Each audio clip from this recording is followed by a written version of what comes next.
শুরুতে যে দোকানটিকে দেখতে পাচ্ছেন, এই দোকানে আমরা প্রায় সময় চা নাস্তা করে থাকি এবং এই দোকানে সবচেয়ে বড় একটা জিনিস অ্যাডভেঞ্চার হলো গিয়া উনি চায়ের দোকান, দুধ চা বিক্রি করেন, রং চা বিক্রি করেন, সিগারেট বিক্রি করেন।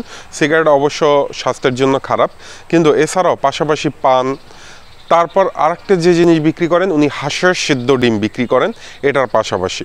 তো আপনার আমার আশেপাশে এরকম চায়ের দোকান অগণিত আছে, কিন্তু এরকম কিছু জিনিসপত্র যেগুলো মানুষ চলে বা মানুষ খায়, এই ধরনের কিছু যদি এক্সট্রা বেনিফিট নিয়ে আপনি শুরু করতে পারেন তাহলে কিন্তু আপনার মুনাফার সংখ্যাটা বেশি হলো। ধরেন এই দোকানটা উনি 50,000 টাকা অ্যাডভান্স এবং মাসিক ভাড়া 4,000 টাকা দিয়ে এই দোকানটি ভাড়া নিছেন চায়ের দোকান দেওয়ার জন্য। যখন উনি চা, পান, সিগারেট বিক্রি করে পোষাচ্ছে না, পাশাপাশি উনি বিস্কিট উঠাচ্ছে, এটা চায়ের দোকানে থাকে, বিস্কিট, রুটি এগুলো থাকে, কিন্তু এর পাশাপাশি উনি যেটা বলল যে ভাই আমি কিন্তু মোটামুটি কায়দায় এখানে 1 লাখ টাকা ইনভেস্ট নিয়ে শুরু করছি, কিন্তু পরবর্তীতে আস্তে আস্তে আরও ডিম উঠালাম।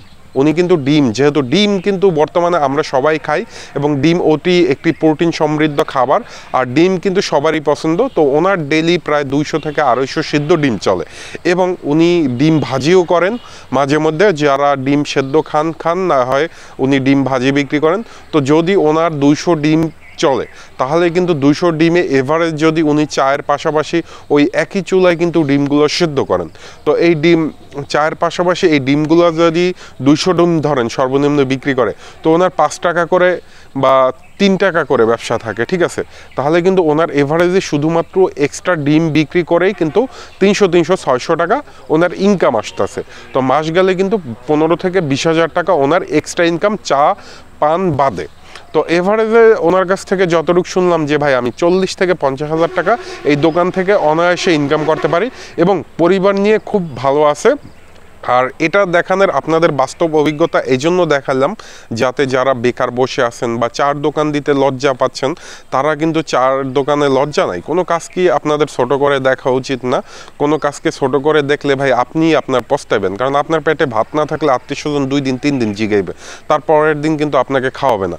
তো আপনাদেরকে বলবো যে এরকম একটি চায়ের দোকান দিতে পারেন। আপনি যদি যাই হন না কেন, মোটামুটি কায়দায় আপনি চা, কফি বিক্রি করলেন, পাশাপাশি যদি আপনি ডিম বিক্রি করতে পারেন। এখানে কিন্তু অ্যাডভেঞ্চার হইল গিয়ে ডিম, ওনার মোটামুটি 1 লাখ থেকে 1.5 টোটালি ওনার, আপনার যদি নতুন করে আপনি শুরু করেন আপনার কমপক্ষে 1.5 লাখ টাকা ইনভেস্ট লাগবে।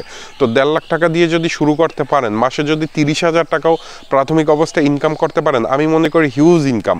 আর আপনি যদি এরকম কায়দায় ডিমের সাথে ডিম ভাজির, মুড়ি ভাজি, এরকম আপনার ব্যবসার কিন্তু সাইড থাকতে হবে। আপনি শুধু চা বিক্রি করলেন তাতে কিন্তু কখনোই আপনি কিছু করতে পারবেন না। তো চায়ের সাথে আপনি আনুষঙ্গিক বিক্রি করতে পারবেন। আর এই ব্যবসাটি ঢাকা শহর যারা আছেন তাদের জন্য না, এই ব্যবসাটি শুধুমাত্র জেলা শহর, মফস্বল শহরে যারা থাকেন তাদের জন্য বেস্ট একটি ব্যবসা আমি মনে করি। তো আপনারা অনায়াসে এবং নির্দ্বিধায় এই ব্যবসাগুলো করতে পারেন। আর যদি আপনাদের কোনো প্রশ্ন থাকে কমেন্ট করে জানাতে ভুলবেন না, কারণ আমি তথ্য বহুল দিয়ে করি। আর আমি বললাম বলি আপনি ব্যবসায় ঝাঁপিয়ে পড়বেন না, আপনার বিবেক বুদ্ধি আছে, আপনি বুঝে শুনে তারপর ব্যবসা করবেন। তো ভিডিওটি ভালো লাগলে লাইক দিবেন এবং আপনার কোনো প্রশ্ন থাকলে কমেন্ট করে জানাতে ভুলবেন না। ভালো থাকবেন, আল্লাহ হাফেজ।